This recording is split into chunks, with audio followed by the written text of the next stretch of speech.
Popcorn.js is an HTML5 video framework that lets you bring the web into your videos. Let's try it. This video was shot in New Orleans. This one was shot in Cape Town. Here are some Flickr photos from the guy in this video. See how the content of the video can change the web page? This is Will Ferrell dancing to this exact song, and here is what people are saying about him on Twitter. He also has an article on Wikipedia. Popcorn has been used to show analysis of a president's speech, to add value to a TV show, to mash up Donald Duck and Glenn Beck, and to understand the real Justin Bieber. We've even started working on a graphical user interface for Popcorn called Butter. We have plugins for many web services already, and Popcorn is an open source project that is evolving constantly. Join us and let's make video and the web play nicely together.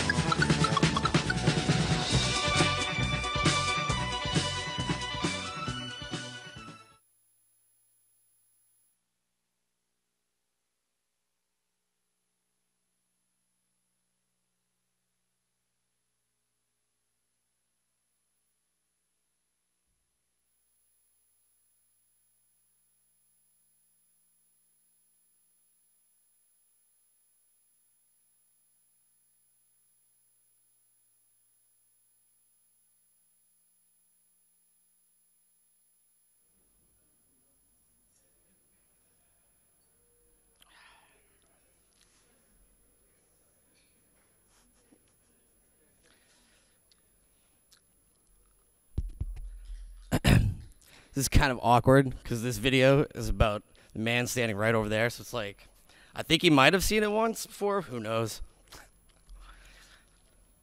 But this actually just shows like, oh, so we've got some plugins going on here. So did it. We made that video in at jQuery conference in Boston in the fall. Just projecting some stuff onto a screen during the party. We can add this Wikipedia thing. I mean, this is real casual, so I'm not doing much talking. Don't feel upset about it. But we just added that. Very simple amount of code. It's very surreal. Oop.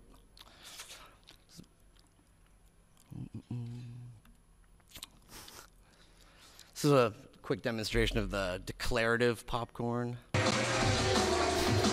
Using Crockford.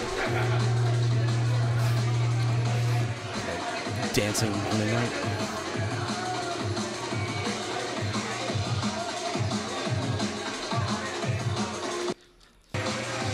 That was me trying to be just as controversial as Anton, because we had talks opposing each other at the jQuery conference.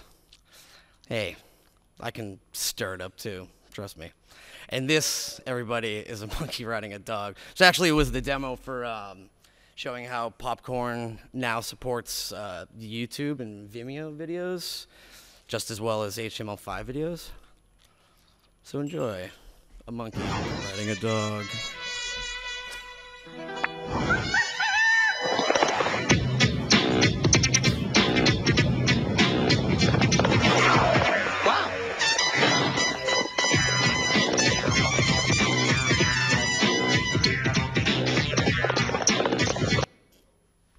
Yeah, so that was the monkey riding a dog thing, in case you were wondering. Oh, God, guys, stop talking to me on IRC. It's kind of funny. Also, this was kind of awesome.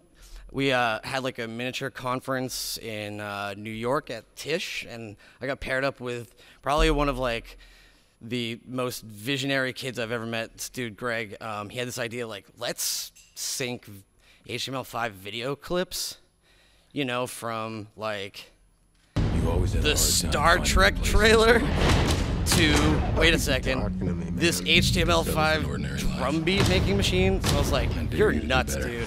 It's impossible. Wait, no, nothing's impossible. So we did that. Let me show you how it works. These keys, Q, W, E, R, U, blah, blah, blah, blah, blah. They actually match up to instruments here.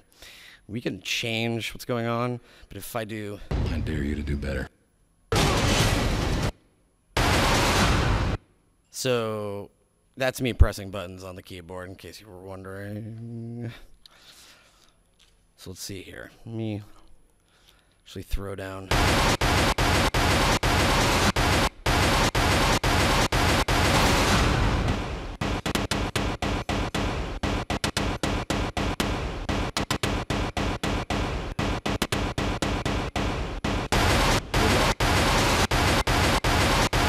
I feel like Merrick is going crazy right now, thinking about what he's going to produce next. I dare you. So this is actually going to the beat that's being produced down here. Pretty fun / totally annoying. So you can have a lot of fun with that. Some of the other stuff I'll be from the Butter Camp at Tish, I'll be showing later on. It's actually just going to sit here and write some popcorn code using the API for your entertainment purposes, so you can see basically how simple we at Boku, with the help of some teams at Mozilla, made it to control HTML5 videos. It's fun stuff. Can you see that? No? Kind of looks...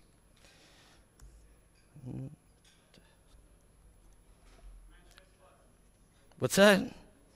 Oh, yeah. I'm new to this OSX thing. There we go. We have that.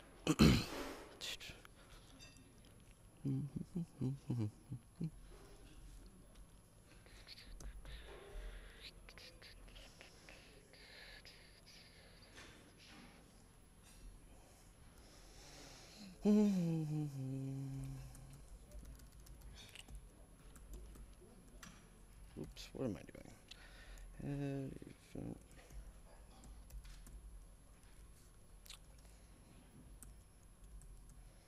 I probably could have used something to make this part easier, but hey man, hindsight's 20/20, right? What's that? Somebody giving me more suggestions out there? Is that what you wanted me to do? Video.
Oh shit.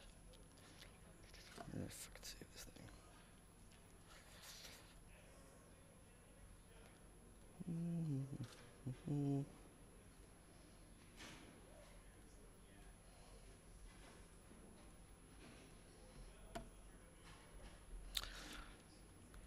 You've always had a hard time finding your place in this world.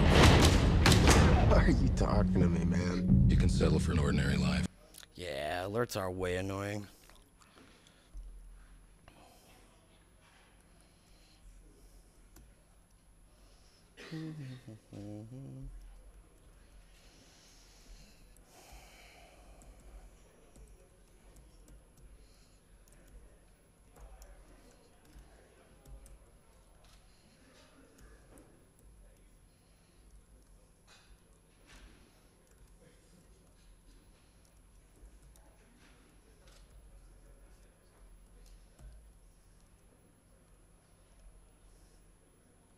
You've always had a hard time finding your place in this world.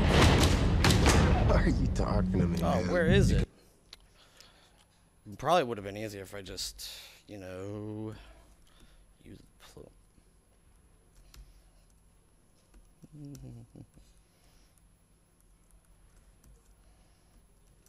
Oops.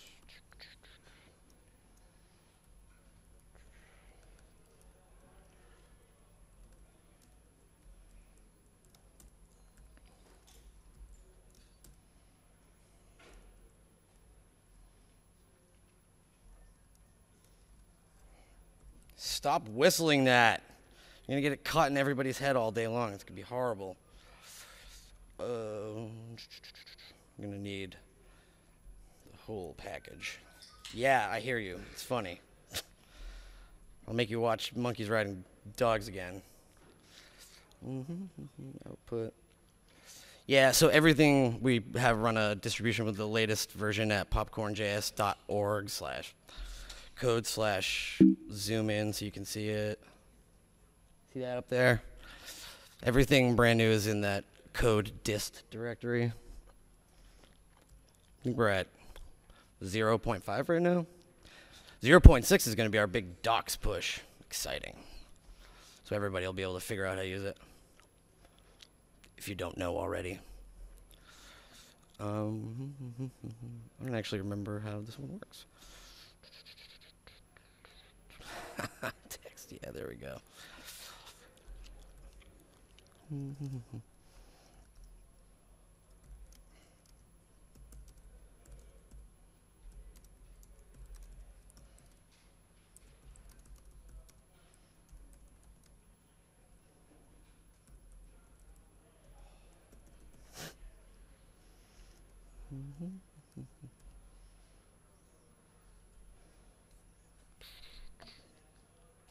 You've always had a hard time finding your place. Ooh, what is going on here?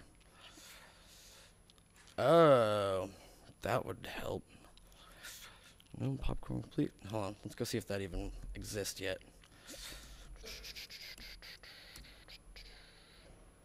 Oh, dash. It's a dash, not a...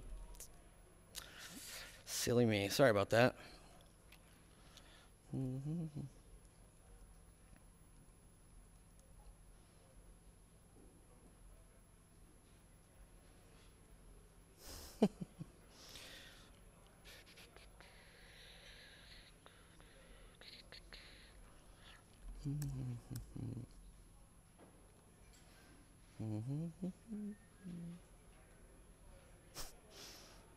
Oh, shit. Ugh. Where the fuck are you? It's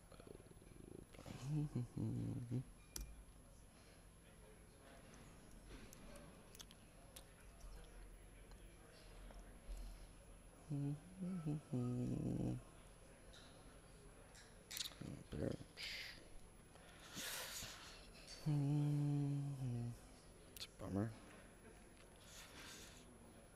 You've always had a hard time finding your place in this world. Why are you talking to me, man? You can...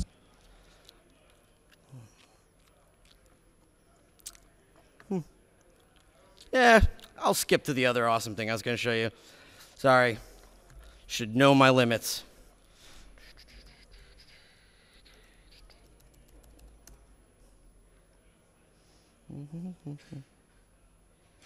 Plus, this is way funnier.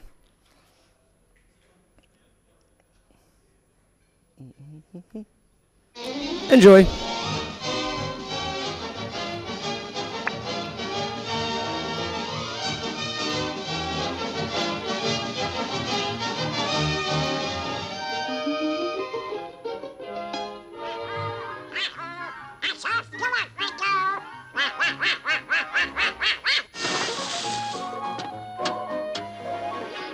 Do you feel like you're working harder and harder these days just to stay financially afloat while fat cats get richer and richer?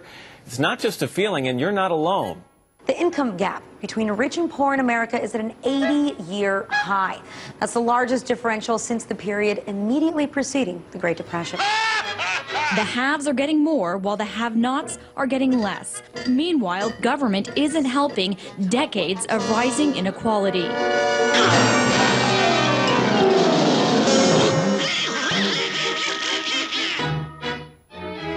You're fired, Duck! Get out of here! Some people have no respect for a hard-working man.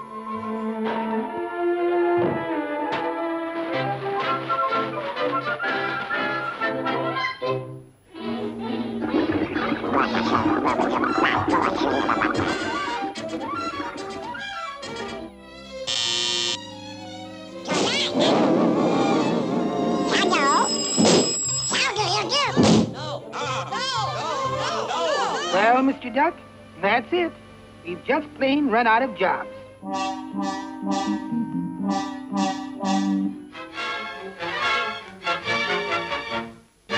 I'm Boston. Oh my, I'm financially embarrassed. Open the door!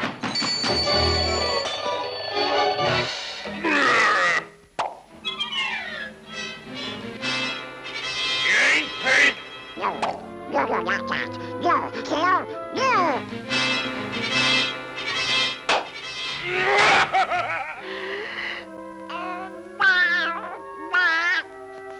I'm so discouraged. I've tried so hard. 3, 2, 1, back. Welcome to the program. My name is Glenn Beck. The bad news is just multiplying. Our economy is tanking. It doesn't show signs of improving. There are people losing jobs. Our government responds to the problems with bailouts, and when you call them up and say, what are you doing, you don't get any response. They're not listening to you. Wall Street owns our government. How did we get here? I think a lot of people feel like they're alone and they just want to give up. What's wrong? I love my country. It is the shining example of a place where people work together in peace and friendship and worship God and make things better together. What's wrong? Well, the ideas that built America are being lost and perverted. That is not right. Ask yourself this one question. How many Marxist, communist, anti-capitalist do you have around you on a daily basis? One, 2, 3. So. The truth is that you are the defender of liberty. Yes, sir. Our situation is bad. There are Nazis in America, Nazis and communists. You have to think like a German Jew, 1934. Be higher! Higher! Higher! Higher!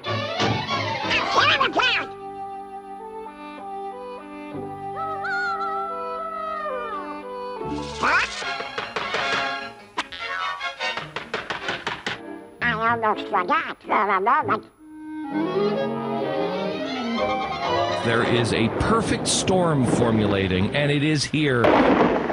We are entering a dangerous and scary time, America. The country will be washed with blood. These people don't mess around. They are taking you to a place to be slaughtered. Death camp. What planet have I landed on? It's like the damn Planet of the Apes. Did I slip through a wormhole in the middle of the night and this looks like America? We're in a dark, dark place. We've got some dark dudes coming our way. Black Panthers, Acorn, reparations, welfare, Jeremiah Wright, Van Jones, Obama himself, Al-Qaeda, Iran, Islamic jihadists, terrorists, Venezuela, immigration, Mexicans, the refugees, drug lords, Hispanic groups, South America, illegal aliens, Mexico, Chinese. Everyone is coming. The enemy is not only in the gates, they're inside the house. Valientes brillamos como brilla un peso. Hola, Mex-America. It's like a pack of wild cujos ripping up the flesh of the American people.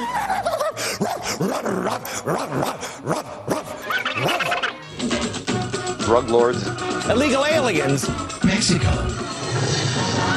They're going to start getting more and more violent. We have been tossed into boiling water. These people are cannibalizing us. Cannibalizing us. That's what Barack Obama is doing to the American people. I'm hoping that the guy with horns doesn't actually show up.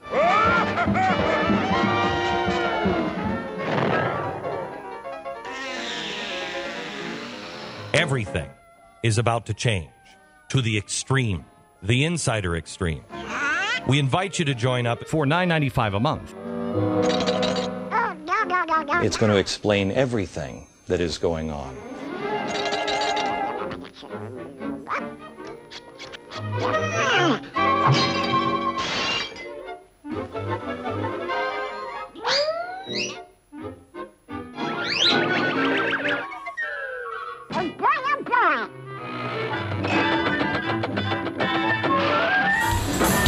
Insider Extreme is up and on. Hello, you sick, twisted freak, and welcome to The Extremist. Who are you? Isn't that a name of some stupid Disney cartoon? You can ask any question. Oh, sucks to be you, doesn't it? When you bought a house, you bet that you could pay it, that nothing would happen. It happened. You lost. Move on. Boo-hoo, cry me a river. Hey, I got an idea. Listen to this. Get a job! Lazy slob that refuses to get off the couch and get a job. It's great.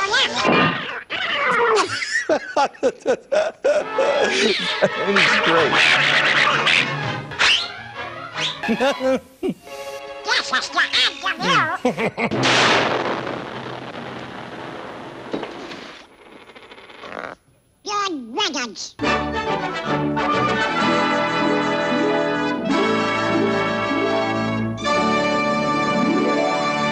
Hope you enjoyed these snacks. There will be more later on. So I was actually going to show a whole bunch of like artsy popcorn videos that were made at Butter Camp in New York about a month ago, but I'm not going to show that. I'm going to save that for tomorrow. What I am going to show is probably the most amazing thing you've ever seen in your entire life. So I'm not even really sure how to introduce this aside from get ready to have your goddamn mind blown. Max, Ogden, you want to stand up and prepare for takeoff? All right, everybody. This is what happens when you let programmers play with Arduinos, a potentiometer, Node.js, Socket.io, and Popcorn.js and YouTube all in the same sentence.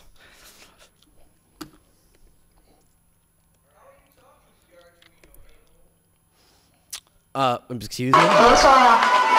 Just, don't worry about it. Max, you wanna... Oh, stupid buffering.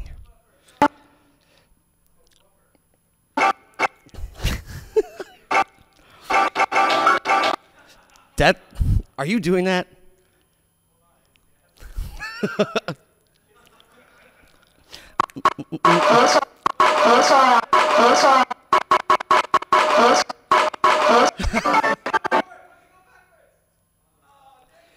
God, man. YouTube, what's up? Just in case you guys are wondering, he's using a soft potentiometer over there to slide back and forth. Except it was totally way more awesome when... Yeah? All right. Pause. I don't know if you guys see that. He's actually doing that.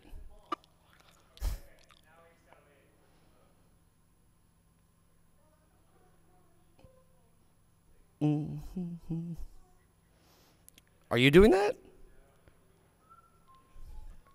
I wonder if it's like trying to catch up with the instructions. This is pretty crazy. We just came up with this like about 45 minutes ago and hacked it together. I mean, sorry, hacking is so 1998. What I meant to say was we artistic it together. We painted it with our fingers. Oh, and by the way, that's totally a monkey riding a damn goat. This is unbelievable.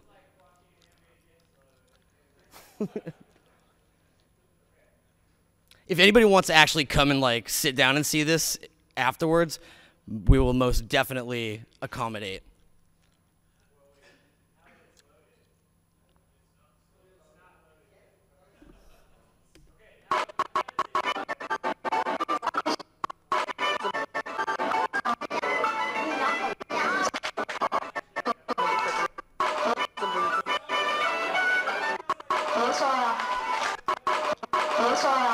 Yeah, if you go see Max, you can actually run the potentiometer yourself.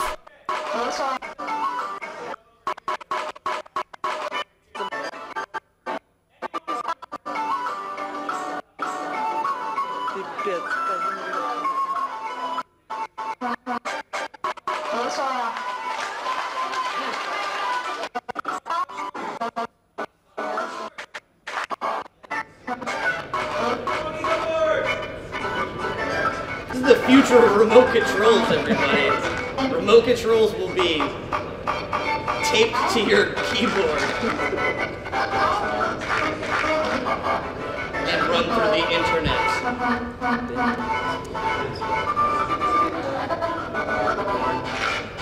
You want to walk around and show that off? No? Does anybody want to just come and check it out in the lobby? We'll do that too. It's way more fun that way.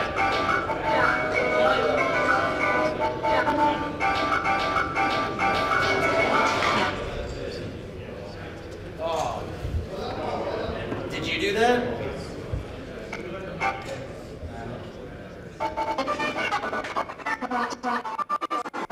Is that you?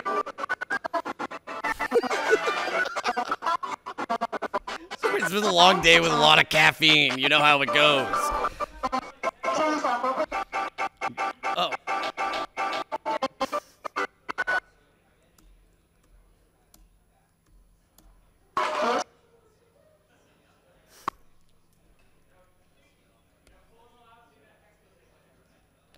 How do you do that?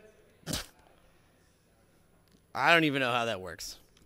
I didn't hear what you said. So, anyway, if you actually saw the code managing this, it's pretty impressive, albeit messy at the moment. But, yeah, come check us out. We'll be in the lobby for the rest of this intermission. You can ask us questions about what the hell it is we're talking about and what we did. Yeah? All right. Okay, come on in. I started doing this project when I was like meeting with graffiti writers and looking for a way to capture and archive graffiti in a way that wasn't just photos and video, which is how graffiti has typically been documented. Part of the idea of the software is that like graffiti writers don't see the software. They just write as normal, and it's about passively recording this data. And in the beginning, I was just doing this myself. About 2 years ago, I released the software open source as an experiment with trying to get more people involved in the software side. And then just the last 6 months, I've been experimenting more with opening up the data. And opening up the data has been much more interesting than opening up the software. Essentially, I had all these files from meeting with graffiti writers that I was saving in this format that only my software was working with. And now, with some friends, we kind of defined what is essentially a very simple XML file standard that it has a header and it has some other things that are specific to different software, but essentially it's just points with XY time and Z values. There was a team of us that met up with this graffiti writer named Tempt1, who was like legendary Los Angeles graffiti writer from the 90s. And he has ALS, which is like Lou Gehrig's disease. It's like a degenerative disease that leaves you paralyzed. And so he has no motion except for his eyes. And so this software was about creating an open source free software suite that would allow him to write graffiti with his eyes. We were using like a PlayStation 3 camera and mounting it to a pair of glasses to do eye tracking. The second version that we're going to be releasing doesn't require it to be head mounted anymore. First iteration was working with him as an artist to make this piece for drawing graffiti. Second version is hopefully going to be for everybody else that's in his situation that might not write graffiti but wants to write emails. I'm also part of the graffiti research lab, so we've done the laser tag project, if you've seen that one, where it's a laser and you hand it off to graffiti writers and they write in real time time on buildings. And so being a part of all these different graffiti-related software packages that were open source but not talking to each other, this graffiti markup language project is about connecting all those things. And so essentially it's the least sexy part of the project, you know, it's just a file standard, so it's actually kind of boring to talk about, but it's allowed for all these interesting things to happen, which is that like Tempt, for example, is now writing into a format that's the same as like his friends in the scene that are writing with a hand or writing with a can or writing with a pen. And so now the data is saved in a similar format, so we can go and project Temp's tags the same way that we're projecting other tags. And so the first step was getting all the software I was working on connected into this GML standard, but now the next step is I've been trying to like form more of a community around this, and even though it's kind of a very niche, sort of almost ridiculous thing, I find that people have sort of an interest in graffiti. There's sort of a pop culture reference there, and so I'm using this as a way to get people, even if they have no interest in graffiti or they have no interest in open source, it's a good way of getting people introduced to these things, which I think are so interesting. If you want to get the software, I have it at graffitianalysis.com. There's two sides of the application. There's one for capturing and one for playback. And so if you want to do capturing, it's this 2.0 capture application. And this one runs on all the various platforms. And you don't really need anything fancier than a laptop with a built-in webcam to do the capturing. However, when you're in situations like this, where you're sitting in semi-direct sunlight, you get less control with the webcam than you do with cameras that have the ability to change manually the light level. This is just an external USB video capture. So now that you've watched a few minutes of this, what you actually saw there was a mashup of Popcorn.js synchronizing with a processing JS with GML, which is graffiti markup language, and those tags were actually being drawn in real time with processing and GML instructions in sync with the video, of course, using Popcorn.js.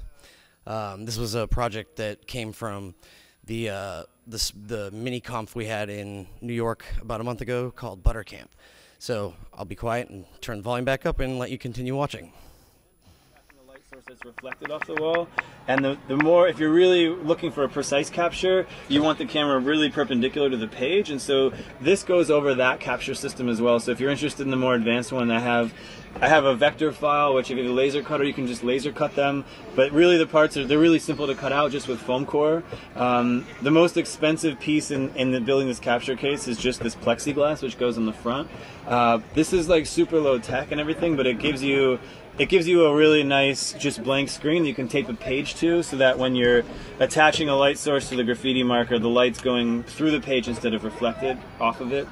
I can show more about this later. I've actually been using the behind the hand method more and more lately, because you can capture in the street with like just 5 to 10 second setup work in the right scenario. So I'll show the behind the hand capture method now, which is a bit easier. What you're gonna see in the upper left is just the raw video stream that's coming in from the camera. To get a different camera, like right now I'm telling it to bypass this camera and look for other cameras, but you won't have to worry about that if you only have one camera connected.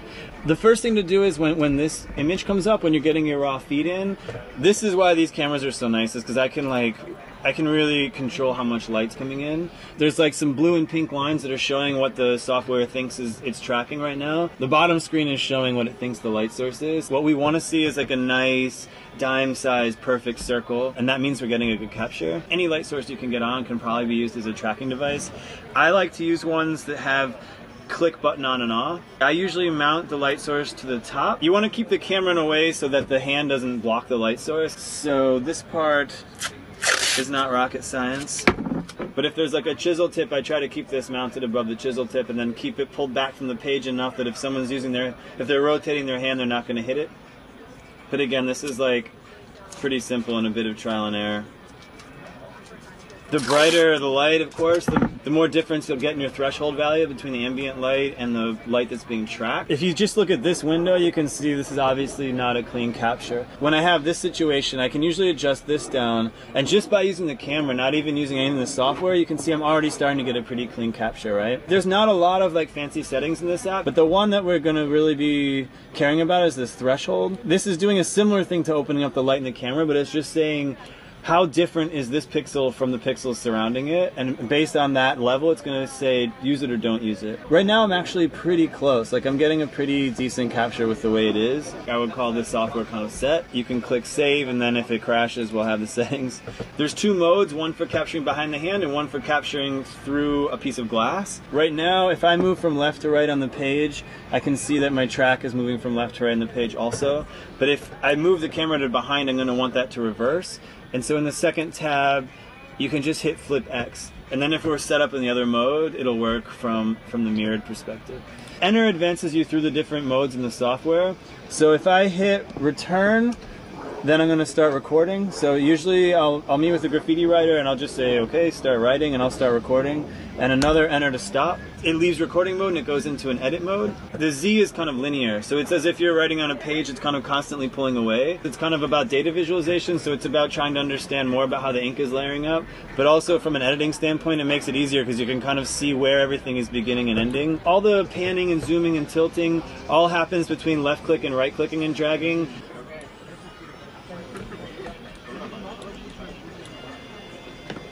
So by clicking and dragging these 2 points, I can set what was junk at the beginning and what was junk at the end. And you can name the file here, and then when you hit enter again, it'll take you into a playback mode and show you what you've captured. At this point, it's also saved the .gml file to the root directory that the app is running in. I'll just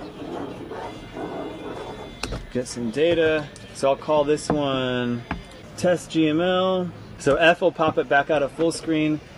Under tags, there's a folder with the name that I just named the file, and so here's the GML file. The idea is that you open this up and it's kind of human readable. Like it's meant to be kind of like introductory, like hobbyist hackers, hobbyist programmers could get involved with this. The playback mode has some functionality that the recording mode doesn't have. The kind of basic way the visualization is working is, besides the Z dimension, which is meant to like give you some more understanding of how this ink is layering up, it's not meant to represent the actual ink that's on the page. It's meant to represent the motion of the tag.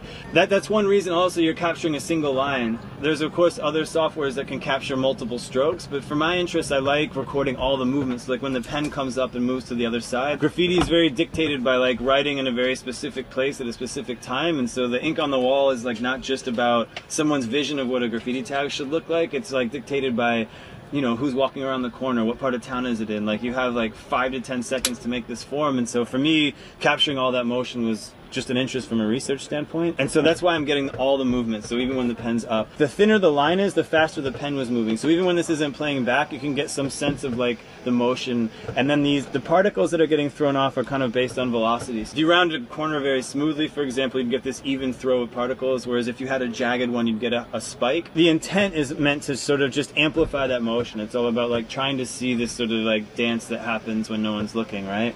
So that's the basic functionality of the playback mode.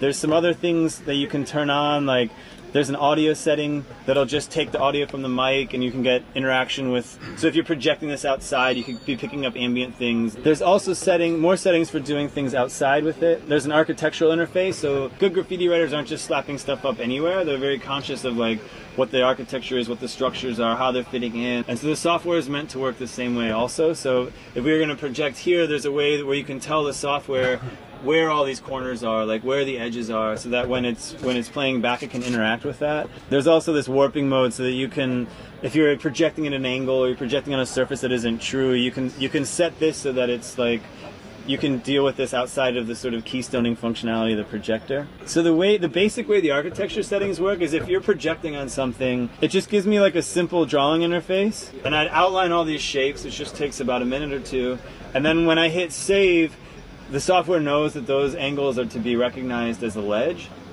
so that then when the particles are interacting with it, they'll start bouncing off that surface. And it's a little bit of a visual trick, and it's not super high tech. Of course, there's people doing like much more advanced stuff with like projection mapping stuff, but it's just a way to like tie in the graffiti tags to like the environment a little bit more. Graffiti analysis was kind of the first thing that I made as an open source software example, but now that so many other people are building this, I'm trying to point to what others are making as well that use this same format, because now once you have that file, you can pipe it into all these different places.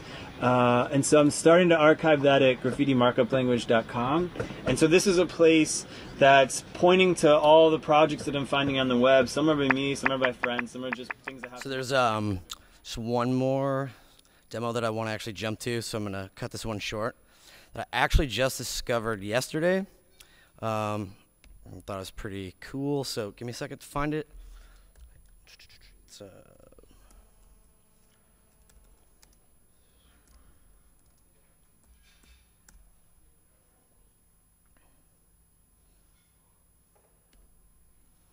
So this is actually, somebody used Popcorn.js as sort of a production tool, and everything is then been synthesized into and packaged into a single video, which is really interesting, or interesting use of the technology. So enjoy.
Boo!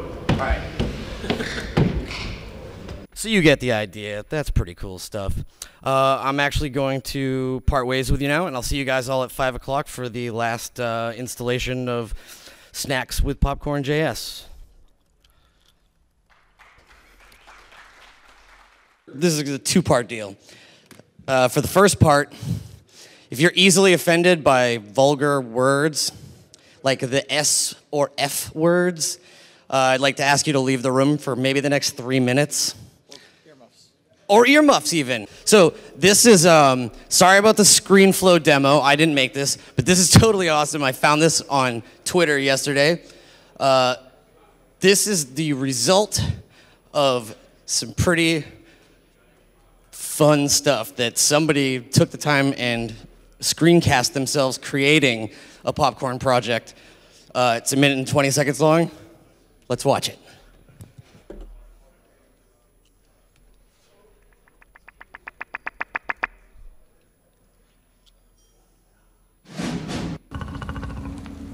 He left us.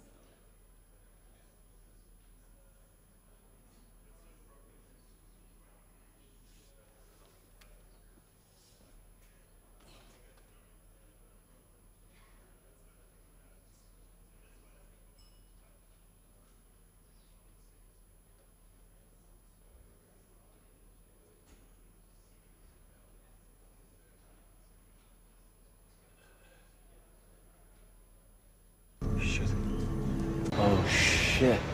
Shit! Oh, shit! Shit! Oh, shit! Shit! Shit. Shit. Oh, shit! Is he dead? Why ain't you smiling? Oh, shit. Particular about other people messing with their shit. I mean, shit you wouldn't believe. Yeah, that didn't open up shit! Oh, shit. Oh, shit! Oh, shit! Oh, shit! Oh, God. Oh, shit.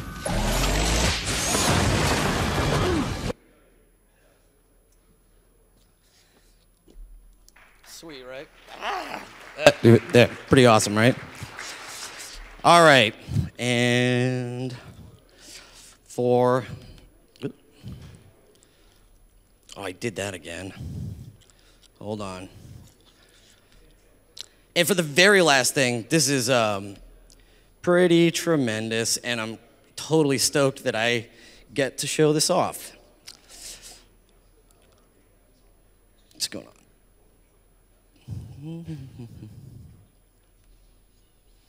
So, everybody here is familiar with the Khan Academy? Yeah? No? Maybe? Whatever. So, basically, this demonstration was created by David Humphrey and Bobby Richter of Mozilla at the Seneca College in Toronto and through the CDOT program. And what they've done is they've taken a Khan Academy, one of their educational videos, and they've made it into an interactive educational experience. So I'm actually going to demo said experience for you live here, which is pretty awesome. This was actually just published, I think, hours ago. Or was, yeah, hours ago. So I'm gonna shut the mic off and jump to this one. Awesome.